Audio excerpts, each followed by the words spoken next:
जाने कितने घंटे बीत गए थे और नूर अभी भी उसी शीशे के भूल भुलैया में थी। उसने बहुत कोशिश की, लेकिन कुछ भी समझ नहीं आया। उसे हर शीशे में अपना और उस हीरे का अक्स दिखाई दे रहा था, लेकिन ना बाहर निकलने का रास्ता मिला और ना ही वो हीरा उसके हाथ लगा। उसकी आंखों से बेहिसाब आंसू बह रहे थे।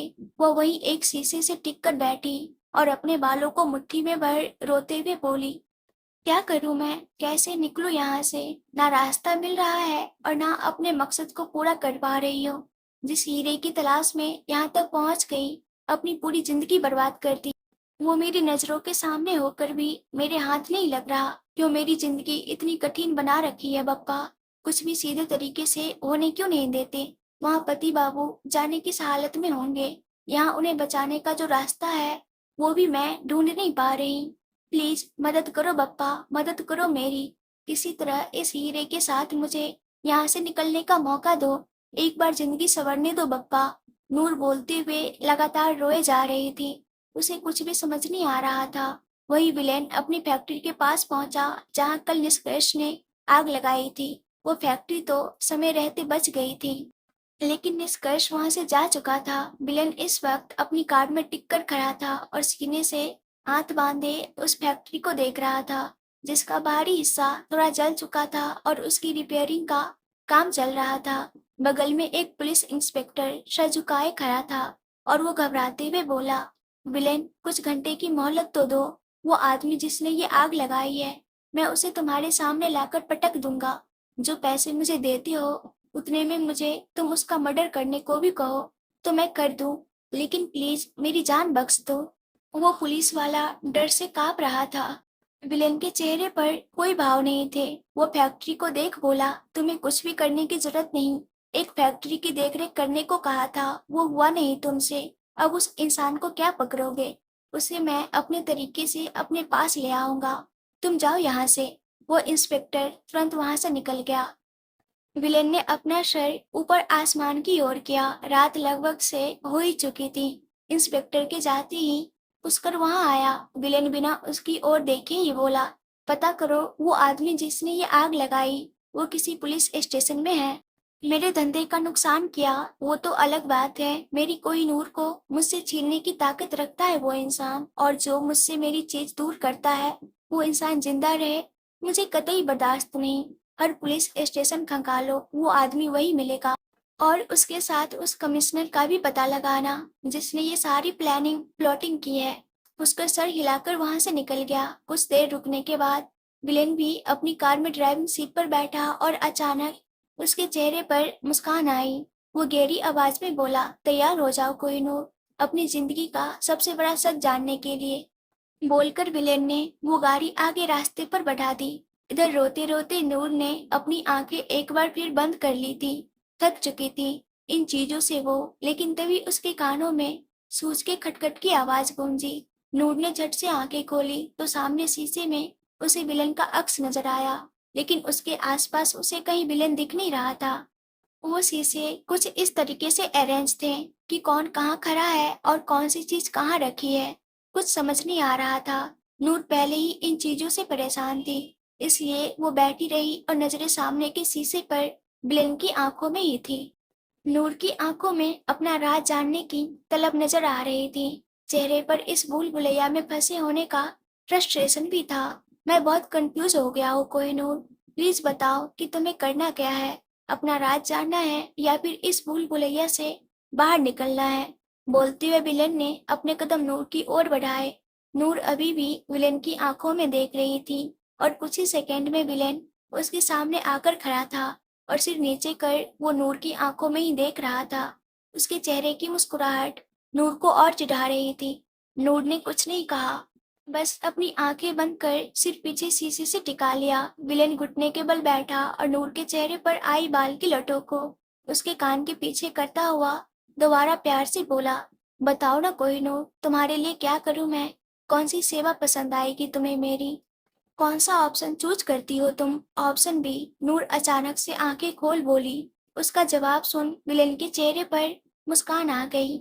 उसने अगले पल नूर को अपनी गोद में उठाया और एक कदम बढ़ता हुआ मुस्कुराकर बोला, तुम्हारा राज, ये राज सिर्फ तुमसे नहीं जुड़ा कोई नूर। तुम्हारे वजूद में शुरू से मैं शामिल था। तुम्हारा वजूद तो शुरू भी मुझसे है और अंत भी मुझ पर होता है। नूर ने अपनी बाहें विलन के गले में डालते हुए कहा, पहेलियां मत बुझाओ। जब से आई हूँ तब से बस पहेलियां ही सुन रही हूँ तुमसे। ऑप्शन दिया था और मैंने चूज किया, तो अब तुम्हें सारा राज बताना होगा। विलेन मुस्कुराकर बोला, हाँ, राज बताने के लिए तो मैं खुद कब से डेस्परेट हूँ कोहिनूर। बस एक अच्छी सी लोकेशन मिल जाए। वो विलेन 2-4 कदम और आगे बढ़ा और उसने कोहिनूर को नीचे उतारा। नूर को यह जगह भी पहले की तरह लग रही थी। शीशे होने की वजह से नूर को कुछ समझ नहीं आ रहा था कि यह जगह थोड़ी फैली हुई है। विलेन जिसकी नजरें नूर पर थी, वो उसके हैरान परेशान चेहरे को देख बोला, तो सबसे पहले शुरू करते हैं उस बात से जो मैंने तुम्हें पहले भी बताई थी। तुम पर मेरा सबसे पहला हक कैसे है? नूर उसकी ओर मुड़ी और बोली, बताओ कैसे है मुझ पर तुम्हारा सबसे पहला हक? जबकि मुझ पर सबसे पहला हक तो मेरे माँ बाप का होता। तुम्हें तो मैंने पहले कभी देखा भी नहीं था। उसकी बात सुन विलेन हंसने लगा। वो उसके चेहरे को हाथों में भर बोला, तुम देखने की बात करती हो कोहिनूर? तुम्हारा तो जन्म भी मेरे सामने और मेरे कारण हुआ था। ये क्या बकवास कर रहे हो तुम? हर वक्त अपनी बातों में ही क्यों उलझाते रहते हो मुझे? नूर ने खींचकर कहा। तो विलेन एकदम पीछे हो दोबारा हंस पड़ा। नूर ने गुस्से से आंखें मींची और चिल्लाते हुए बोली, प्लीज हंसना बंद करो दुर्लभ, और बताओ मुझे कि तुम्हारी बातों का क्या मतलब है? तुम उस जगह कैसे हो सकते हो जहाँ मेरा जन्म हुआ था? वहां तो मैं, लेकिन अचानक वो रुक गई। उसे तो पता भी नहीं था कि उसका जन्म कहाँ हुआ था। इवन उसे ये तक नहीं पता था कि उसके मॉम डैड कौन थे और कहाँ थे। उसकी शादी हुई थी निष्कर्ष से कुछ सालों पहले, और उससे पहले वो अवनी के साथ एक फ्लैट में रहती थी, और उससे भी पहले अनाथालय में। उसे तो अपने बारे में भी कुछ पता नहीं था। उसकी बेचैन नजरों को देख विलेन बोला, क्या हुआ कोहिनूर? खो गई कहीं? सवालों के जवाब नहीं मिल रहे हैं ना? नूर की आंखों में नमी थी। वो विलेन को अपने सामने कर हकलाते हुए बोली, तुम तुम जानते हो मेरे बारे में? जानते हो कि मैं कौन हूँ, किसकी औलाद हूँ, कहाँ जन्मी थी मैं? सब जानते हो ना मेरे बारे में? तो प्लीज प्लीज दुर्लभ बताओ ना मुझे। नूर बेचैन हो उठी थी। वो सवाल जो उसके सीने में कहीं दफन हो गए थे, आज एक बार फिर उसके दिमाग पर हावी हो रहे थे। उसने तो मान लिया था कि खराब किस्मत की वजह से उसके माँ पापा ने उसे छोड़ दिया होगा। इसे सच मान उसने अपनी पूरी जिंदगी बिताने की सोच ली थी। मगर अब वो सब कुछ जानना चाहती थी। नूर की नजरें विलेन के मुस्कुराते चेहरे पर थी। नूर एक बार फिर बोल पड़ी, बोलो ना दुर्लभ, क्या जानते हो तुम मेरे बारे में?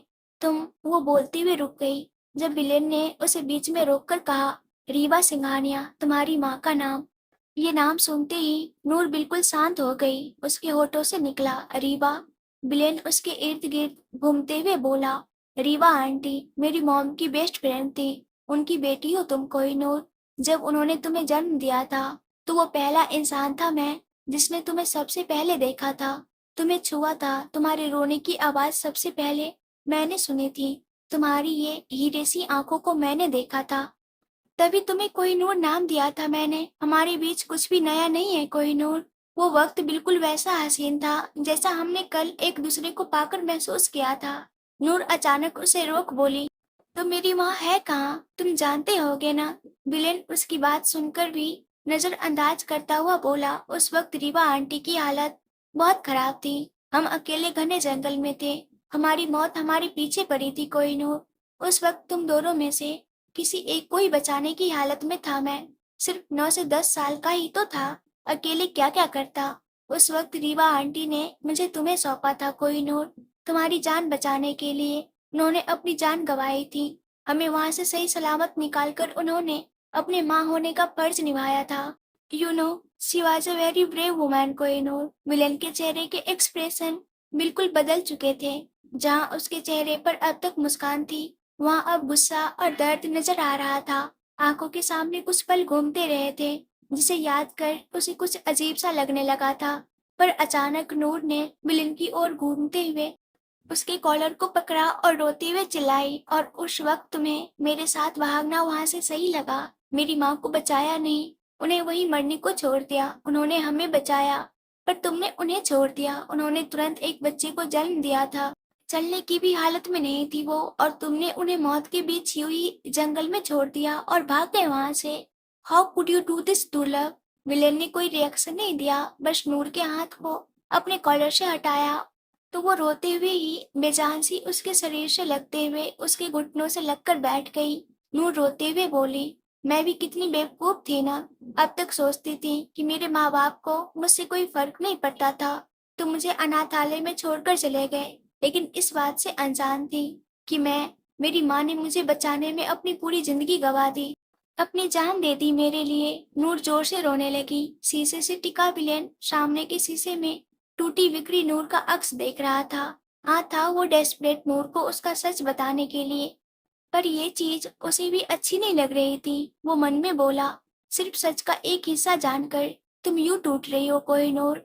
जब सारा सच तुम्हें पता चलेगा तो क्या हालत होगी तुम्हारी? क्या सोचकर तुम इस दुनिया में शामिल हो गई हो कोहिनूर? कुछ देर यूं ही बीता। काफी देर होने के बाद नूर ने खुद को शांत किया, पर आंखों में नमी अब भी थी। वो खिसक कर पीछे शीशे से लगी जहाँ विलेन खड़ा था।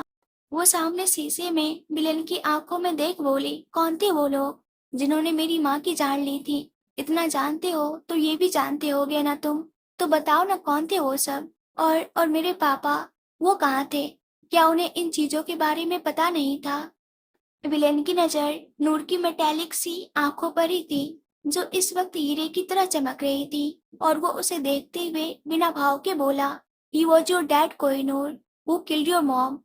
नीरज सिंघानिया ने ही रीवा आंटी की जान ली थी। ये सुनते ही नूर ने अपनी आंखें बंद कर ली। आंखों के कोने से आंसू बह निकले। वो एक बार फिर रोते हुए बोली, बट वाई, उन्होंने क्यों ऐसा किया? वो अपनी वाइफ का मर्डर कैसे कर सकते हैं? शी वॉज प्रेग्नेंट, वो कैसे मार सकते हैं उन्हें? वो नहीं कर सकते ऐसा। नहीं होता ऐसा कहीं भी। नूर रोते हुए विलेन के पांव पर मुक्के बरसाने लगी। विलेन नीचे झुक उसे अपने सीने से लगा, अपनी पकड़ कसते हुए बोला, इस दुनिया में सब होता है कोहिनूर, इसलिए तुम्हें रोकना चाहता था, इस दुनिया से बचाना चाहता था। ये दुनिया तुम्हारे लिए नहीं है कोहिनूर। खो जाओगी तुम इसमें और खुद को भी ढूंढना मुश्किल हो जाएगा। बहुत बुरी है ये दुनिया। नूर रोते हुए ही बोली, तो फिर तुम क्यों हो इस दुनिया में? हम इस दुनिया से दूर नहीं जा सकते क्या? हम एक हैप्पी लाइफ क्यों नहीं जी सकते हीरो, क्यों? विलेन खोई हुई आवाज में बोला, इस दुनिया में मैं भी खो गया हूँ कोहिनूर। तब तक वापस नहीं आ पाऊंगा जब तक अपना काम पूरा नहीं कर लेता। नूर रो रही थी और उसे इस बात का मतलब समझ नहीं आया। बस विलेन के सीने से लगे वो किसी बच्चे की तरह रोती रही। विलेन ने उसे अपनी गोद में उठा लिया और उसके आंसुओं से भरे चेहरे को देखता हुआ बोला, it's enough for today Kohinoor, हमें वापस चलना चाहिए। नूर उसके सीने पर सिर रख के सिसक कर बोली, तुमने कहा था मेरा इस्तेमाल करोगे, तो सिर्फ सच बताकर जा रहे हो क्यों? नूर की आंखें बंद थी, जिसे देख विलेन अजीब तरीके से मुस्कुराया और उस भूल भुलैया से यूं निकलने लगा जैसे हर कदम उसके जहन में समाया हुआ है। वो उन शीशों को देखता हुआ अलग ढंग से मुस्कुराकर बोला, जो करना था कर लिया, अब बाकी चीज बाद में करेंगे हम। बहुत वक्त है हमारे पास, पर मेरे पास वक्त नहीं है। मुझे वो कोहिनूर चाहिए, हर कीमत पर। नूर, जिसकी आंख लग गई थी, वो नींद में ही बोल गई। विलेन ने उसे कार की सीट पर बिठाया और सीट बेल्ट लगाते हुए उसके चेहरे को देख बोला, तुम मेरी जान मांगती तो वो भी हाजिर कर देता कोहिनूर, पर तब जब वो तुम अपनी खुशी के लिए मांगती। पर ये हीरा तुम्हें अपने शो कॉल्ड पति के लिए चाहिए। उसका जाना तो अब तय है कोहिनूर, लेकिन ये रिश्ता उससे पहले खत्म करूंगा मैं। बोल वो आकर ड्राइविंग सीट पर बैठा और उसकी कार वहां से निकल गई। अगली सुबह नूर ने कसमसाते हुए अपनी आंखें खोली। उसे अपनी गर्दन पर गुदगुदी सी महसूस हो रही थी। आंखें खोलते ही उसे एहसास हुआ कि ये गुदगुदी गर्म सांसों की वजह से हो रही है। वो हिलने की कोशिश करती कि एहसास हुआ विलेन का हाथ उसके पेट पर था। उसने तिरछी नजरों से देखा तो विलेन उसके बेहद करीब होकर सो रहा था। उसका चेहरा उसके गर्दन के पास था और वो गर्म सांसें नूर को अपनी गर्दन पर गुदगुदी सी महसूस करवा रही थी। विलेन की पकड़ नूर पर काफी कसी थी, जिस वजह से नूर हिलने के भी हालत में नहीं थी। वो खुद से ही चिढ़ी हुई आवाज में बोली, इज इम्पॉसिबल, इसे सोना ही था, तो इतना चिपक कर सोने की क्या जरूरत थी? मैं ऐसे ही तो नहीं रह सकती ना। उसे विलेन की हरकतों पर गुस्सा आ रहा था, मगर वो क्या करती। विलेन को कितनी भी उठाने की कोशिश की, मगर वो इतनी गहरी नींद में था कि उस पर किसी चीज का असर ही नहीं पड़ा। थक हार कर नूर ने कोशिश बंद कर दी और यूं ही ऊपर सीलिंग को देखने लगी। जब कुछ करने को नहीं रहा तो एक बार फिर ध्यान कल की हुई बातों पर चला गया। उसके डैड ने ही उसकी मॉम को मारा था। ये बात नूर से हजम नहीं हो रही थी। आंखों में एक बार फिर दर्द उभर आया था। वो मन में ही बोली, तुम पर तो विश्वास करने का भी दिल नहीं करता दुर्लभ खुराना। समझ नहीं आता कि कौन सी बात कितनी खतरनाक जाल होगी और मैं कितनी बुरी तरह उसमें फंस जाऊंगी। पर जो बातें कही है वो मेरे दिमाग से निकलने को तैयार नहीं। क्या करूं कुछ समझ नहीं आता। काफी देर यूं ही सोचते रहने के बाद नूर की आंखें दोबारा लग गई। वो काफी सुबह उठ गई थी और एक बार फिर से नींद आ गई। पर जब कुछ घंटे बाद उसकी आंख खुली तो अब दुर्लभ उसके पास नहीं था। नूर तुरंत अपनी जगह से उठी और चारों ओर हैरानी से देखते हुए बोली, ये आदमी सच में पागल है। अभी कुछ देर पहले ही यही सो रहा था और तुरंत भूत की तरह गायब भी हो गया। बोलते हुए अचानक उसकी नजर टेबल पर रखे एक चिट पर गई जो शायद विलेन ही छोड़कर गया था। नूर ने तुरंत उसे उठाया और उस पर लिखे नोट को पढ़ा।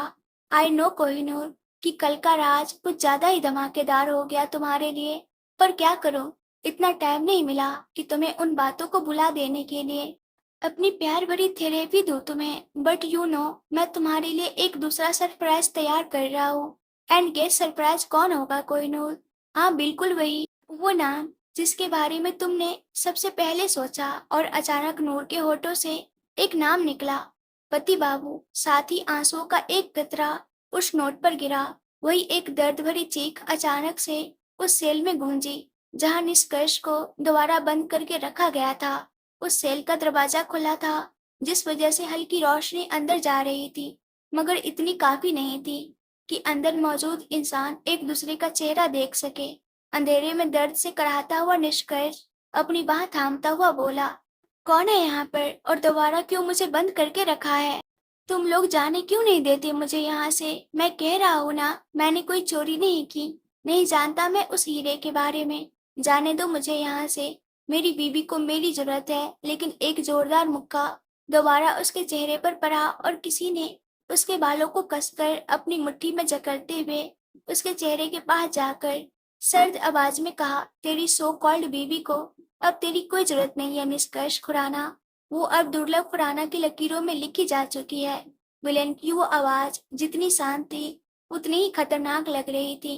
निष्कर्ष उसकी आवाज से तो नहीं, मगर उसकी बातों से उसे पहचान चुका था। वो अचानक हंस पड़ा और बोला, अच्छा तो तुम ही हो वो जिसने मेरी बीवी को कैद करके रखा है?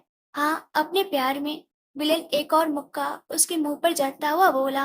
विलेन की बात सुनकर निष्कर्ष एक बार फिर हल्का हंसा और गुस्से से बोला, प्यार में? माय फुट, वो बीवी है मेरी जो मेरे अलावा किसी गैर मर्द को नजर उठाकर नहीं देखती। वो तुम्हारे प्यार में क्या ही फंसेगी? जरूर जबरदस्ती की होगी तुमने। उसकी बात पर अब विलेन भी हंसता हुआ बोला, जबरदस्ती तो नहीं लगती निष्कर्ष बाबू, क्योंकि अपनी मर्जी से मेरे पास आई थी मेरी कोहिनूर। और पता है कितने करीब थे परसों रात हम, बिल्कुल इतने कि हमारी सांसें एक दूसरे में घुल रही थी। हमारे बीच से हवा के निकलने तक की जगह नहीं थी। And you know the best part, मेरी कोहिनूर का टेस्ट मुझे अभी भी अपने होठों पर बहुत ही अच्छे से महसूस होता है। And that touch, that pleasure, oh my god, my Kohinoor is the best. Villain ने जिस तरीके से ये बात कही थी, निष्कर्ष का खून खौल उठा था। अंधेरे में भी उसे इतना तो पता था कि विलेन उसके कितने करीब खड़ा है। उसने गुस्से से एक जोरदार मुक्का विलेन के मुंह पर मारा, मगर उसका हाथ विलेन को छू भी पाता उससे पहले ही विलेन ने उसकी कलाई पकड़ी और कसकर मरोड़ते हुए उसे पीछे धकेला और एक बार फिर हंसते हुए बोला, तुम्हारी अर्धांगिनी ने जो गलती की है वो मुझे पसंद आ गई। तो ये मत सोचना कि उनके पतिदेव अगर कोई गलती करेंगे तो बर्दाश्त होगा मुझे। कसम से, जो गलती मैं करूंगा वो तो सहन करने की सोच भी नहीं पाओगे तुम। इसलिए औकात में रहो तो बेहतर होगा। विलेन का लहजा अंत में गहरा हो गया। निष्कर्ष भी एक पल को उसकी बात सुन अपनी जगह ठहर गया। विलेन अंधेरे में ही उसकी ओर कदम बढ़ाते हुए बोला, मैं यहाँ तुमसे गप्पे लड़ाने नहीं आया। एक सरप्राइज तुम्हारी बीवी को दूंगा और दूसरा तुम्हें देने आया हूँ। जल्दी तुम्हें डाइवोर्स पेपर साइन करने होंगे एंड आई होप इसके लिए तुम्हारे हाथ तब तक सही सलामत रहे। बोलते हुए अगले पल विलेन ने निष्कर्ष की उंगली से अंगूठी खींच निकाली। वो काफी अच्छी तरीके से निष्कर्ष के हाथ में फिट थी और जब यूं अचानक निकली तो दर्द से निष्कर्ष की चीख निकल गई। विलेन अंधेरे में उस अंगूठी को अपने मुट्ठी में कसता हुआ मीठी आवाज में बोला, this will be a surprise for my little Kohinoor and your so called wife. Villain एक बार फिर निष्कर्ष को चिढ़ाने के लिए हंस दिया और अपना काम पूरा कर वो वहां से निकलने को ही हुआ था कि निष्कर्ष की आवाज उसके कानों में पड़ी, मेरी बीवी अगर किसी गैर मर्द के साथ रह रही है तो जरूर मिस ट्रेसी बनकर रह रही होगी ना। विलेन के कदम दरवाजे पर ही रुक गए मगर वो पीछे नहीं मुड़ा और यूं ही बिना किसी भाव के बोला, I won't mind if she is my wife और mistress. The fact is that कि वो फिलहाल मेरे पास है और फ्यूचर में भी मेरे पास रहेगी। इससे ज्यादा मेरे लिए कुछ मायने नहीं रखता। तुम और तुम्हारी सोच बस इस जेल तक बंद है and I am very happy for that. बोल विलन तुरंत वहां से बाहर निकल गया। एक बार फिर निष्कर्ष उस अंधेरे कमरे में अकेले बंद था। विलेन जैसे ही पुलिस स्टेशन से बाहर आया उत्कर्ष वहां पहुंचा और बोला, विलेन का काम हो गया क्या? और अब नेक्स्ट टारगेट क्या है आपका? डाइवोर्स पेपर रेडी हो चुके हैं, क्या हमें शीश महल वापस चलना है? विलेन ने सर ना में हिलाया और वो अंगूठी अपने पॉकेट में रखता हुआ बोला, नहीं, हॉस्पिटल चलना है, मुझे विधाता से मिलना है। पुष्कर ने सर हिलाया और वो ड्राइविंग सीट पर बैठ गया। विलेन के बैठते ही कार वहां से हॉस्पिटल की ओर बढ़ गई। कुछ घंटे बाद विलेन इस वक्त विधाता के वार्ड के सामने खड़ा था। वो विधाता से मिल चुका था, विधाता से कई बातें भी की मगर विधाता की पूरी बॉडी पैरालाइज थी। वो सब कुछ सुन समझ सकते थे मगर जवाब नहीं दे सकते थे। उनकी आंखों में कुछ बोलने की तलब नजर आ रही थी मगर कोई इस चीज में उनकी मदद नहीं कर पा रहा था। विलेन उस वार्ड के मिरर डोर से अंदर विधाता को देख रहा था।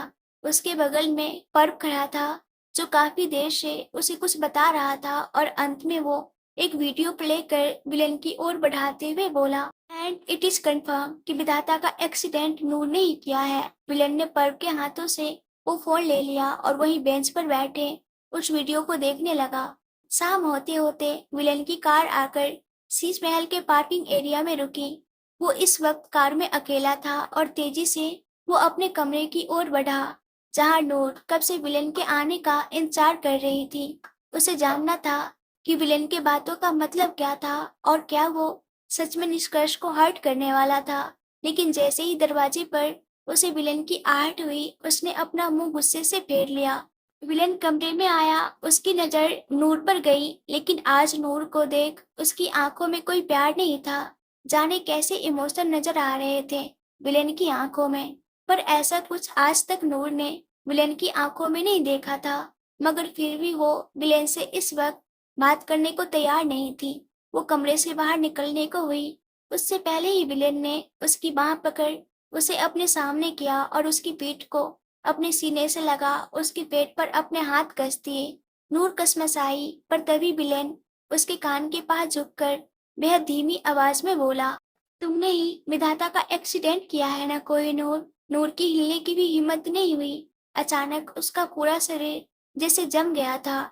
सर पर एक पल में ठंडी पसीने की बूंदें आ गईं और वो धीरे धीरे कांपने लगी।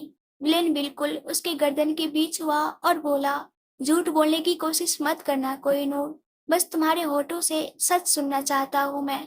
विलेन का सवाल सुनते ही नूर की धड़कनें शोर करने लगी। उसने अपनी आंखें मीच ली मगर विलेन ने उसे अभी भी कसकर थाम रखा था और नूर के पेट पर उसकी उंगलियां चल रही थी। पर अचानक उसने नूर को झटका। नूर 2 कदम आगे बढ़ गई मगर पीछे मुड़कर देखने की उसकी हिम्मत नहीं थी। विलेन उसके पीछे खड़ा एक पल को अपनी आंखें बंद कर बोला, क्या तुम मुझसे बचने की कोशिश कर रही हो कोहिनूर? और इस तरह कब तक छिपोगी मुझसे? नूर ने पीछे मुड़कर विलेन को देखा जिसकी आंखों में उसका गुस्सा और वो शक जो उसे नूर पर हुआ था साफ दिख रहा था। विलेन ने नूर की ओर कदम बढ़ाना शुरू किया तो नूर के कदम खुद ब खुद पीछे की ओर बढ़ते गए और अंत में जब वो दीवार से लगी तो विलेन उस पर झुकते हुए धीमी मगर इंटेंस वॉइस में बोला, was it you Kohinoor?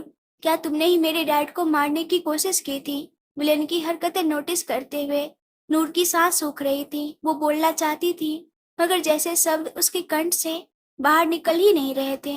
Villain का नूर को लाल आंखों से घूरना उसे अंदर तक सिहरने पर मजबूर करता था। विलेन ने गुस्से में नूर के बगल के दीवार पर हाथ मारा और तेज आवाज में चिल्लाया, टेल मी नूर खुराना, क्या वो तुम ही थी जिसने विधाता की ये हालत की है? जस्ट अ सिंपल यस और नो। एक पल को नूर कांप गई और कांपते हुए ही हकलाकर बोली, हाँ। विलेन का दिल जैसे उन शब्दों को सुनकर फटने को तैयार था। उसकी आंखों में उसका अविश्वास और गुस्सा एक साथ नजर आ रहा था। विलेन ने दूसरे हाथ का मुक्का भी नूर के बगल में मारा तो नूर की जैसे धड़कनें भी रुकने को हो गई। विलेन का हाथ भी चोट की वजह से लहूलुहान हो गया। वो तुरंत नूर से 4 कदम दूर हुआ और चिल्लाते हुए बोला, बट वाई, क्या जरूरत थी तुम्हें ऐसा कदम उठाने की? जब गलती की थी उन्होंने तब तो कुछ नहीं किया, तो अब किस बात की सजा दे रही हो तुम उन्हें? नूर की आंखें आंसुओं से डबडबा गई। उसका पूरा शरीर कांप रहा था।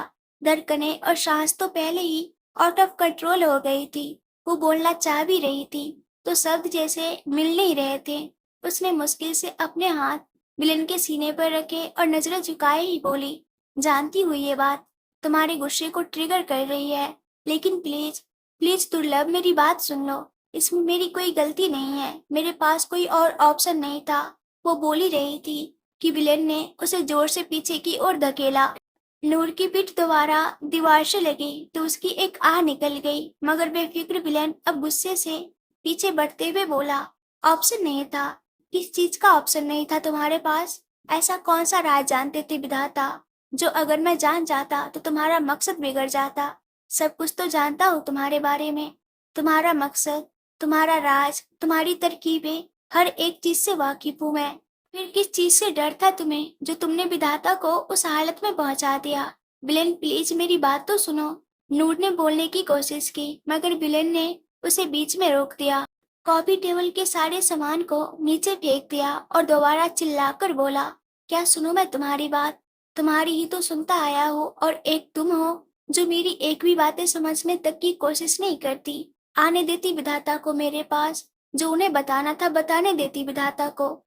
इतना तो विश्वास कर लेती मुझ पर कि तुम्हारा कोई भी राज जानकर अब तक मैंने तुम्हें हर्ट नहीं किया, तो आगे क्या ही करता कोई नूर। लेकिन तुम हमेशा से मेरे प्यार का नाजायज फायदा उठाई आई हो।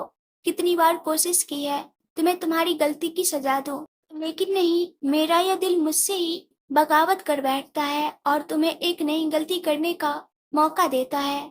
बोलते हुए विलेन गुस्से से पागल हुए जा रहा था। विलेन अपना गुस्सा उतारने के लिए कमरे के बीचों बीच लगे ग्लास वॉल की ओर बढ़ा और एक जोरदार मुक्का उस ग्लास की ओर बढ़ाया, मगर उसका हाथ ग्लास वॉल को छूता उससे पहले ही वो अपनी जगह जम गया।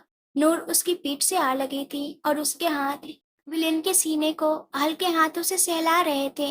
वो लगभग रोते हुए बोली, प्लीज मेरी बात सुनो दुर्लभ, मैंने कुछ नहीं किया है, मैंने नहीं मारा है विधाता को। विलेन की आंखों में सवाल साफ नजर आ रहे थे, मगर वो पीछे नहीं मुड़ा। विलेन के हाथ नीचे आ चुके थे और सामने के शीशे में वो अपना अक्स देख रहा था जिसके सीने पर नूर के हाथ कसे थे। नूर रोते हुए ही उसके शर्ट को अपनी मुट्ठी में भरकर बोली, मैं गई थी विधाता को रोकने के लिए दुर्लभ, लेकिन मैंने उन्हें चोट नहीं पहुंचाई थी। विलेन पीछे मुड़ा और नूर की आंखों में देखने लगा। नूर की आंखों से अब भी आंसू बह रहे थे और वो कदम पीछे लेते हुए बोली, तुम सवाल करते हो कि मैंने तुम पर विश्वास क्यों नहीं किया, लेकिन वही विश्वास तुम्हें भी तो मुझ पर नहीं है दुर्लभ। तुमने कब समझा है मुझे? मैंने नहीं मारा था विधाता को। जिस आदमी को तुमने इतनी बेरहमी से मारा था वही था जिसने जबरदस्ती गाड़ी विधाता के ऊपर चढ़ाई थी। मैं तो चाहती थी कि उनकी जान बच जाए, उन्हें कोई नुकसान न हो। हूँ मैं अपने मकसद में पागल, लेकिन किसी को चोट पहुंचाना मेरे बस की बात नहीं। बस एक कत्ल से तो अभी तक मेरी रूह कांप उठती है। मैं विधाता को हर्ट कैसे करती, पर ऐसी हालत में थी कि उन्हें बचा तक नहीं पाई। नूर अपने कदम पीछे लिए जा रही थी जिससे एक बार फिर वो दीवार से आकर टिक गई और घुटनों के बल बैठे रोते हुए बोली, कमिश्नर अंकल, उन्होंने मुझे इस बात की परमिशन ही नहीं दी थी। वो हर बार मुझे बस एक ही बात याद दिलाते हैं कि मुझे अपने मकसद को पूरा करना है, अपने पति बाबू की जान बचानी है। मैं कैसे विधाता अंकल की जान बचा पाती? आई एम सो सॉरी, लेकिन मैं उस वक्त कुछ नहीं कर पाई। कुछ नहीं कर पाई मैं कातिल हूँ, बहुत बुरी हूँ मैं। कुछ नहीं होता मुझसे, ना विधाता अंकल की जान बचा पाई, ना अपने हाथों कत्ल होने से रोक पाई, और ना अब तक पति बाबू को इंसाफ दिला पाई। मकसद तक पूरा नहीं हुआ मेरा, कुछ नहीं हुआ। बोलते हुए वो बेतहासा रो रही थी। जाने क्यों नूर को देख एक बार फिर विलेन का दिल कचोट रहा था। उसके दिमाग में एक जंग चल रही थी, जैसे वो किसी जाल में फंसता जा रहा हो। मगर नूर का दर्द उसे सब कुछ भूलने पर मजबूर कर रहा था।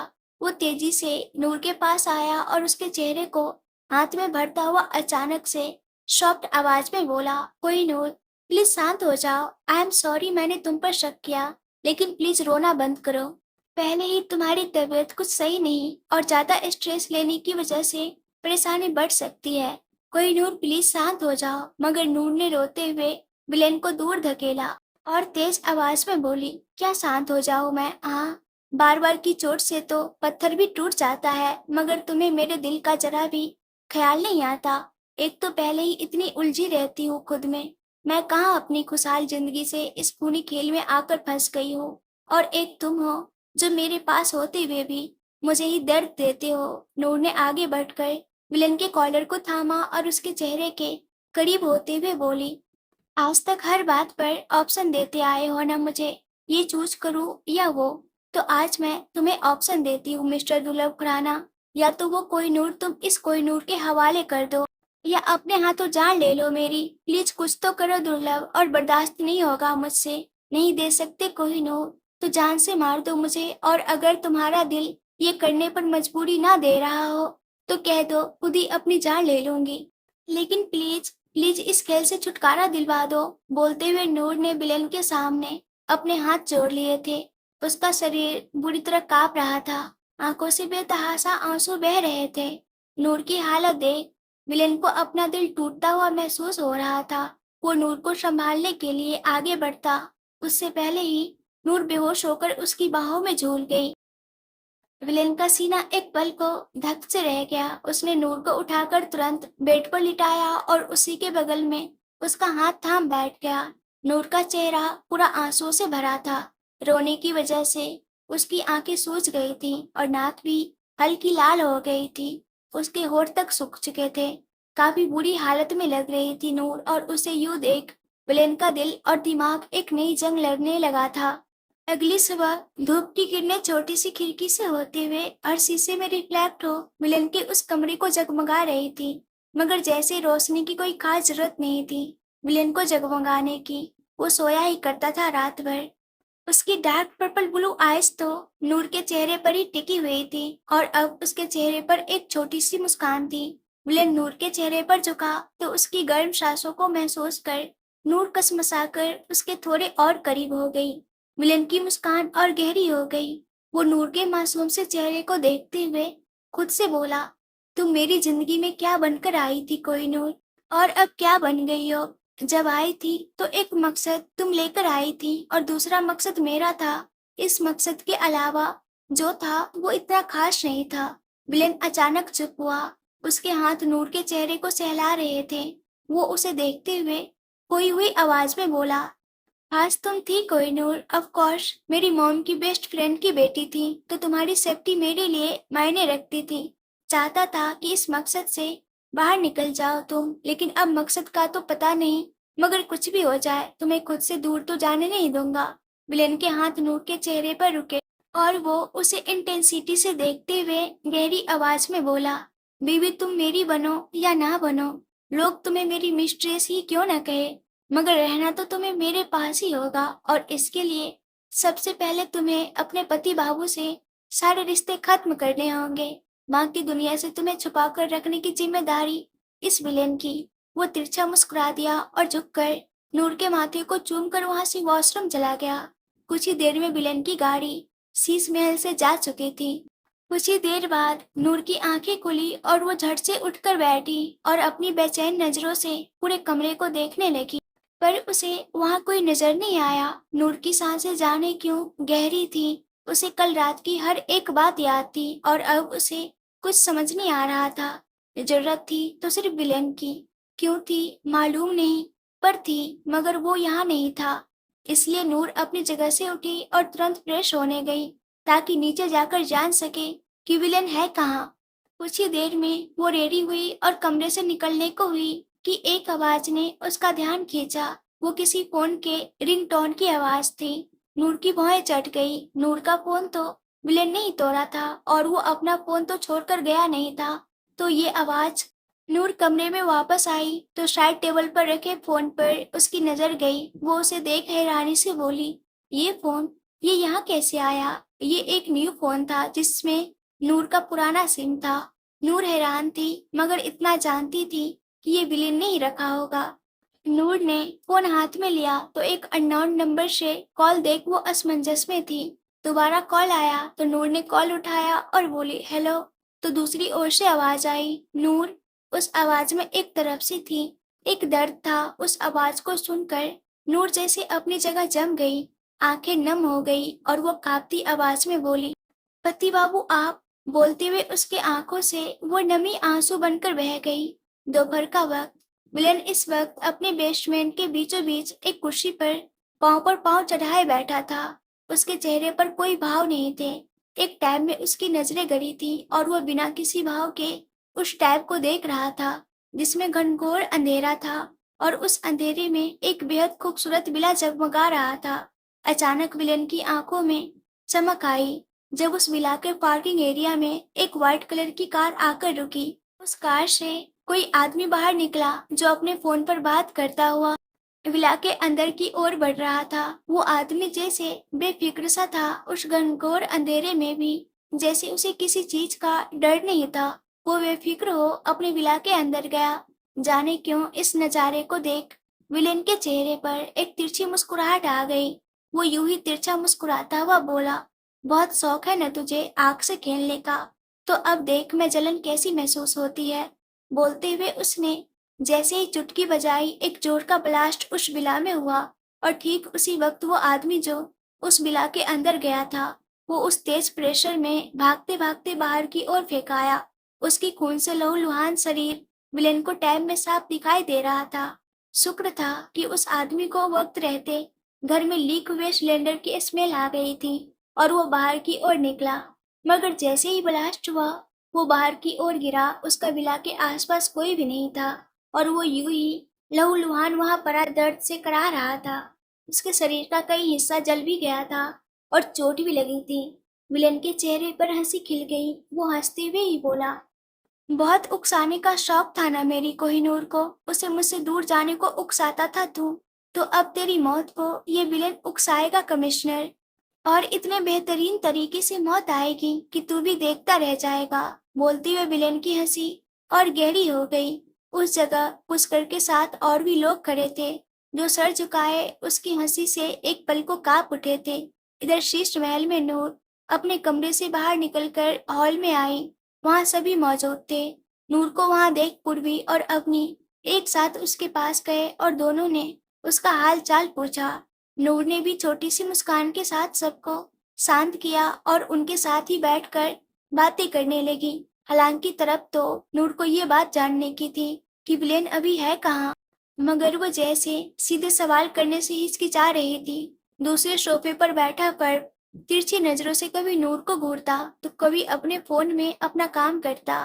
उसके इस हरकत को सभी नोटिस कर रहे थे मगर कोई कुछ बोल नहीं रहा था क्योंकि सारा सच किसी को मालूम नहीं था। विधाता के एक्सीडेंट का राज हो या कोई और बात, ज्यादातर पर्व और विलेन के बीच ही रहता था और ये बात भी शीश महल में किसी को पता नहीं थी। कुछ देर में सबने लंच किया और वापस हॉल में बैठ गए। बातचीत हो रही थी कि दरवाजे पर कोई पार्सल लेकर आया। अवनी जो किचन की ओर जा रही थी वो हॉल में बैठे लोगों की ओर देखकर बोली, आप लोग बातें करिए, मैं देखती हूँ कौन है। वो दरवाजे की ओर बढ़ी जहाँ एक डिलीवरी बॉय हाथ में एक लिफाफा लिए खड़ा था। अवनी को पता नहीं था कि उस लिफाफे में क्या है। मगर जब डिलीवरी बॉय ने बताया कि ये विलेन के नाम से है, तो उसने वो लिफाफा लिया और अंदर की ओर आ गई। अवनी को अभी भी प्यास लगी थी, इसलिए लिफाफा लिए वो किचन में गई और उस लिफाफे को स्लैब पर रखा पानी पीने लगी। पर जाने क्यों वो लिफाफा उसकी नजरों में खटक रहा था, या फिर वो चीज विलेन की थी, इस वजह से इसमें क्या है ये जानने की उसे तलब उठ रही थी। पानी पीने के बाद वो सीधी उस लिफाफे के पास गई और उसमें से एक पेपर निकाला। पेपर के फ्रंट पेज को देखी, उसकी आंखें सिकुड़ गई। अवनी हल्के गुस्से में खुद से बोली, how could you do this? उसकी हिम्मत कैसी हुई ऐसा कुछ सोचने की? मुझे नूर को सब बताना होगा, और इससे पहले कि वो नूर के दिमाग को दोबारा अपने कंट्रोल में कर ये काम पूरा कर सके, मुझे नूर को आगाह करना होगा। वो उस पेपर को दोबारा लिफाफे में डाल तेजी से किचन से बाहर हॉल की ओर बढ़ी। इधर पर्व जो लंच के बाद अपने कमरे में गया था, वो कमरे से बाहर निकला कि उसके फोन पर किसी का कॉल आया। दूसरी तरफ की बात सुन पर्व थोड़ी जल्दीबाजी में बोला, अच्छा तो वो पार्सल तुम्हारा आया था। वेट, मैं देखता हूँ वो पार्सल किसके पास है और जल्दी ही उसे तुम्हारे पास भेज रहा हूँ। उसकी बात पर दूसरी तरफ से आवाज आई, हाँ और ध्यान रखना कि मेरे पास आने से पहले उस लिफाफे पर किसी और की नजर न जाए, वरना बेकार में अपने अच्छे मूड में मुझे किसी और का मर्डर करना पड़ेगा। पर उसकी बात पर हल्का हंस दिया और कॉल कट कर दिया। इसी बीच उन लोगों के बीच से अवनी भी नूर को लेकर अपने कमरे की ओर बढ़ गई। शाम का वक्त एक बड़े से फार्म हाउस के बाहर विलेन की कार रुकी। कार से बाहर निकल विलेन ने जब उस फार्म हाउस को देखा, तो चेहरे पर एक मुस्कुराहट खिल गई, जो कि बिल्कुल रियल थी। उसके ज़हन में इस वक्त सिर्फ नूर का चेहरा था, और हवा में भी जैसे नूर की आवाज गुली थी। उसकी बातें विलेन को अपने कान में गूंजती हुई महसूस हो रही थी। I hate you, I hate you, I hate you. जाने इन शब्दों के जरिए नूर ने कितनी बार ही विलेन से अपने नफरत का इजहार किया था, मगर विलेन को इन बातों से कोई खास फर्क नहीं पड़ता, बल्कि इसके बाद उसका खुद का दिया जवाब उसे और ज्यादा पसंद आता था। Then who the hell is dying to love you? इन बातों को याद कर विलेन के चेहरे की मुस्कुराहट और खिल गई। जाने आज विलेन को क्या हुआ था, उसके दिल में कुछ अलग ही एहसास उमड़ रहे थे, पर आंख पर हमेशा की तरह एक नए राज का पर्दा चढ़ा था। विलेन ने अपने हाथ उस बहती हवा में फैला दिए और चेहरा ऊपर आसमान की ओर कर आंखें बंद किए हंसते हुए चिल्लाकर बोला, I can't believe Kohinoor, I am dying to love you, I am killing people to make you mine. जाने किस किस की जान ली है, सिर्फ इसलिए कि कोई और तुम्हारे और मेरे बीच ना आ जाए। Why the hell I am loving this all? उसकी ये हंसी अचानक से भयानक हो गई। कोई उसके इस लहजे को देखकर जान नहीं सकता था कि उसके दिमाग में इस वक्त चल क्या रहा है। इधर नूर जो जाने सुबह उठने के बाद कितनी परेशानियों में उलझ चुकी थी, उसके सामने एक नई परेशानी आकर खड़ी हुई थी। नूर के सामने इस वक्त एक ड्रेस रखी थी जो विलेन ने ही उसके लिए भिजवाई थी, और आधे घंटे में उसे यहाँ से निकलना था। नूर काफी ज्यादा चिढ़ी हुई थी, मगर विलेन की धमकी ने उसे मजबूर कर दिया था। विलेन नूर को अवनी के नाम की धमकी दे रहा था, और अंत में हार कर नूर को तैयार होना पड़ा। आधे घंटे में ही नूर कार में थी और वो कुछ ही देर में विलेन के उस फार्म हाउस के बाहर पहुंची। नूर को अभी भी कुछ समझ नहीं आ रहा था। सुबह से लेकर अब तक की बातें सोचते हुए जाने वो कब वहां पहुंच गई थी। उसे खोया देख ड्राइवर नजरें झुकाए ही बोला, मैम हम पहुंच गए हैं। आवाज सुन नूर होश में आई और कार से बाहर निकली, लेकिन फार्म हाउस का नजारा देख उसकी आंखें फटी की फटी रह गई। उसे जैसे बाकी किसी चीज का होश ही नहीं रहा, और कदम खुद अंदर की ओर बढ़ गए। वो फार्म हाउस के गार्डन के बीचों बीच पहुंची थी कि एक आवाज ने दोबारा उसका ध्यान खींचा, आज फिर तुम पे प्यार आया है, आज फिर तुम पे प्यार आया है, बेहद और बेशुमार आया है।